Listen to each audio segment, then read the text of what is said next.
नमस्कार, मैं हूं रंजीत झा। बिहार में वोटर लिस्ट वेरिफिकेशन के नाम पर उथल पुथल मचा रहा चुनाव आयोग अब अपने ही खेल में फंसता जा रहा है। उनका भांडा फूटता जा रहा है। अभी आपने रिपोर्ट सुनी कि कैसे कह दिया गया कि सूत्रों के हवाले से सीमांचल के क्षेत्र में बांग्लादेशी वोटर्स पाए गए हैं जो विदेशी हैं, लेकिन बिहार में वोटर लिस्ट बनाकर मजे से रह रहे हैं। सैकड़ों की संख्या में बताए गए। अखबारों में बातें छप गई, मीडिया में पूछा गया तो कहा गया कि चुनाव आयोग को सूत्र के हवाले से यह जानकारी मिली है।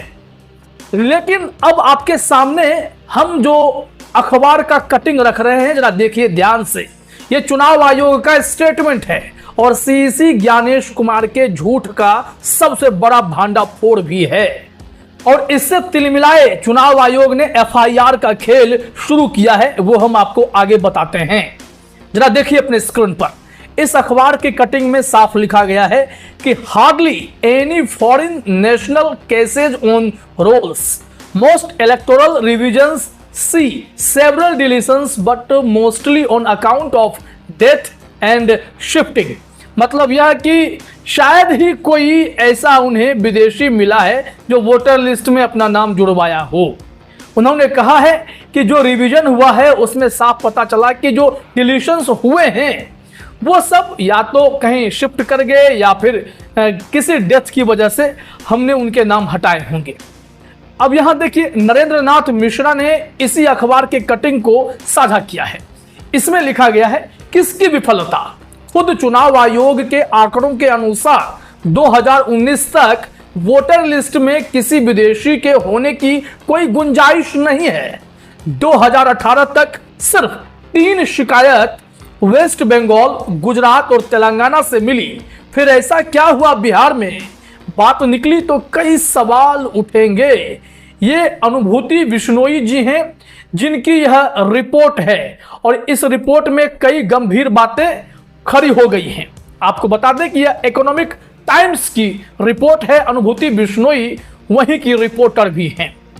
अब ऐसे में उनके इस रिपोर्ट ने चुनाव आयोग के होश उड़ा दिए हैं। आप कहीं एक ही जगह सही हो सकते हो, या आपने पिछला आंकड़ा गलत दिया, या अब झूठ बोल रहे हो, तो इस पर चुनाव आयोग का पसीना छूट पड़ा है। इसके अलावा बीएलओ के स्तर पर जो चल रहा है उसकी रिपोर्टिंग अजीत अंजुम कर रहे थे।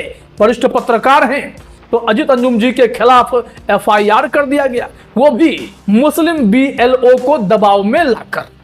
अजीत अंजुम जी और इनके तमाम पत्रकार साथियों ने कहा है कि लड़ाई सुप्रीम कोर्ट तक जाए तब भी लड़ेंगे, लेकिन चुनाव आयोग की मनमानी नहीं चलने देंगे। तो चलिए आगे और भी डिटेल में आपको पूरी रिपोर्ट बताते हैं कि दैनिक भास्कर ने क्या कहा है। उसने भी ग्राउंड रिपोर्टिंग शुरू की है और कई ऐसे खुलासे किए हैं जो हैरान करने वाले हैं। और अनुभूति बिश्नोई जी का सबसे बड़ा थैंक्स रहेगा, उन्होंने चुनाव आयोग को बेनकाब करने का काम किया है। वोटर लिस्ट की समीक्षा में बिहार में कितनी बड़ी लापरवाही हो रही है, इसका अब बड़ा खुलासा भी होने लगा है। लेकिन चुनाव आयोग इससे तिलमिला उठा है। ऐसी ऐसी कार्रवाई कर रहा है जो चुनाव आयोग जैसी बड़ी संवैधानिक संस्था को हास्यास्पद बनाते जा रहा है। झूठी सूत्रों के हवाले से इनके खबर की चर्चा तो आपने बिहार में खूब सुनी कि कितने बांग्लादेशी मिल गए। अब दैनिक भास्कर ने एक रिपोर्ट प्रकाशित की है। बहुत ही अच्छे से रिसर्च करके, ग्राउंड लेवल रिपोर्टिंग करके यह रिपोर्ट बनाई गई है। और दूसरी ओर वरिष्ठ पत्रकार अजीत अंजुम जी भी बिहार में घूम घूम कर ग्राउंड रिपोर्टिंग कर रहे हैं। जो बिहार में राजनीतिक पार्टियों के आरोप हैं कि अल्पसंख्यकों को या दलितों को परेशान किया जा सकता है या उनके नाम हटाए जा सकते हैं, तो अजीत अंजुम जी ने पहले बेगूसराय के बलिया क्षेत्र के इलाके को चुना। वहां भी मुस्लिम बाहुल्य आबादी है। वहां उन्होंने पता लगाने की कोशिश की, लेकिन जब वो रिपोर्टिंग कर रहे थे तो चुनाव आयोग के ही होश उड़े हुए थे। लिहाजा बीएलओ पर प्रेशर डलवाकर उन्होंने अजीत अंजुम के खिलाफ एफआईआर करवा दिया। खैर, अजीत अंजुम तो आगे सीमांचल के क्षेत्र में बढ़ते चले गए हैं, लेकिन उन्हें जानकारी मिली कि उनके ऊपर एफआईआर हो गया है। थाना प्रभारी को आवेदन दिया गया है, यह भी आप अपने स्क्रीन पर देख सकते हैं। और इसके साथ ही साथ कुछ ऐसी खबरें भी सामने आई हैं कि चुनाव आयोग की प्रताड़ना का शिकार होकर बड़े बड़े अधिकारी जो बिहार में काम करते हैं वो सब इस्तीफा दे रहे हैं। एसडीएम ने इतना प्रेशर बनाया कि बीडीओ ने इस्तीफा दे दिया। और दूसरी तरफ खबर यह आई है कि कई जगहों पर बीएलओ को सस्पेंड किया जा रहा है, उन पर एफआईआर दर्ज किया जा रहा है कि वो गलत तरीके से भ्रामक सूचना दे रहे हैं, ना जाने कई सारी बातें।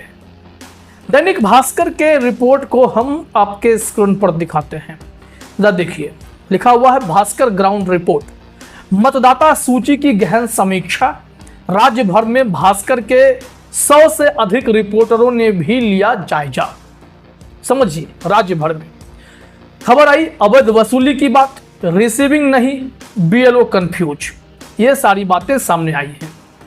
क्या कहा जा रहा है जरा देखिए कि हमने कल भी यह मुद्दा उठाया, जो हमने महसूस किया, जो हमने फेस किया, और पुष्यमित्र जी जो फेस कर रहे थे कि जब कोई रिसीविंग नहीं दिया जाता है, कल को चुनाव आयोग या बीएलओ मुकर जाए कि आपने मुझे फॉर्म भरकर ही नहीं दिया, इस वजह से आपका नाम छूट गया, तो क्या करेंगे हम?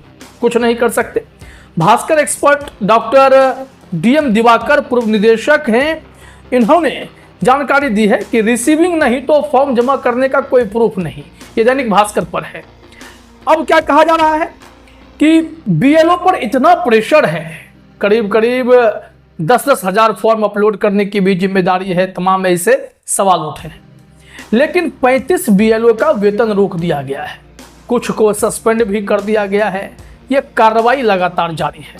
आखिर चुनाव आयोग खुद इतना पैनिक क्यों कर रहा है? चुनाव आयोग बीएलओ के जरिए क्यों इस तरीके की हरकतों को अंजाम दे रहा है जिससे कोई खुश नहीं है? यहाँ पर जो एक पैराग्राफ है, जरा मैं वो आपको समझा देता हूँ। कहा जा रहा है कि बिहार में मतदाता सूची पुनरीक्षण के दौरान भारी अव्यवस्था है, वसूली के मामले भी सामने आए हैं, बीएलओ घर घर नहीं जा रहे हैं। ध्यान दीजिएगा, हमारे घर भी नहीं आए, फोन पे कह रहे हैं कि मिल लीजिए यहाँ पर, यहाँ आकर फॉर्म कलेक्ट कर लीजिए, भर के हमको दे दीजिए, हम जमा कर देंगे। अब कुछ तो ऐसे भी हैं ऑनलाइन भी भरिए और उनको भी फॉर्म दीजिए, जबकि चुनाव आयोग ने कहा है कि जो ऑनलाइन भरेगा उसे ऑफलाइन क्या मतलब है। लेकिन ये कह रहे हैं बीएलओ साहब कि नहीं, वो फॉर्म मुझे ऑफलाइन भी चाहिए ताकि मैं वहाँ पर उसे वेरीफाई करूँगा, कंफर्म करूँगा। अब चुनाव आयोग यह भी कहता है कि बीएलओ आपके घर पर आएंगे जांच करने के लिए। बीएलओ साहब आइए, आप हमसे फॉर्म क्यों मांग रहे हैं? तो यहाँ देखिए, कहा जा रहा है कि बीएलओ खुद भी कंफ्यूज हैं। वहीं सूत्रों के अनुसार बिहार में चल रही वोटर लिस्ट की गहन समीक्षा के दौरान बड़ी संख्या में विदेशी नागरिकों की पहचान हुई है। चुनाव आयोग के बूथ स्तर के अफसरों को घर घर जाकर की गई जांच में नेपाल, बांग्लादेश और म्यांमार के लोग मिले हैं। अब ये सूत्र के हवाले से खबर है। तेजस्वी यादव ने इस पर आपत्तिजनक पंक्तियां कह दी सूत्रों को लेकर, तो अलग ही बवाल मच गया कि देखिए ये कम पढ़े लिखे हैं और ऐसी बातें कह रहे हैं। खैर, उनकी भाषा जो भी रही हो, लेकिन उन्होंने उस समस्या पर भी सवाल खड़े किए हैं कि यहाँ सूत्र पर भरोसा नहीं करना चाहिए। एक तरफ जब गोदी मीडिया का संस्करण चल रहा हो और दूसरी तरफ फील्ड रिपोर्टिंग करने वाले हों जिस पर चुनाव आयोग एफआईआर का ठप्पा बैक टू बैक लगा रहा हो। यहाँ इस रिपोर्ट में कहा जा रहा है वोटर लिस्ट में बांग्लादेश, नेपाल, म्यांमार के लोग हैं। सूत्र। अब भास्कर का सवाल है, क्या बिहार की मतदाता सूची में विदेशियों के नाम मिले हैं? निर्वाचन अधिकारी जो वहां हैं गुंजियाल साहब, वो कह रहे हैं कि ये खबरें सही हैं या नहीं, जांच चल रही है, ईसीआई इसे देख रहा है। मतलब बात सही नहीं है।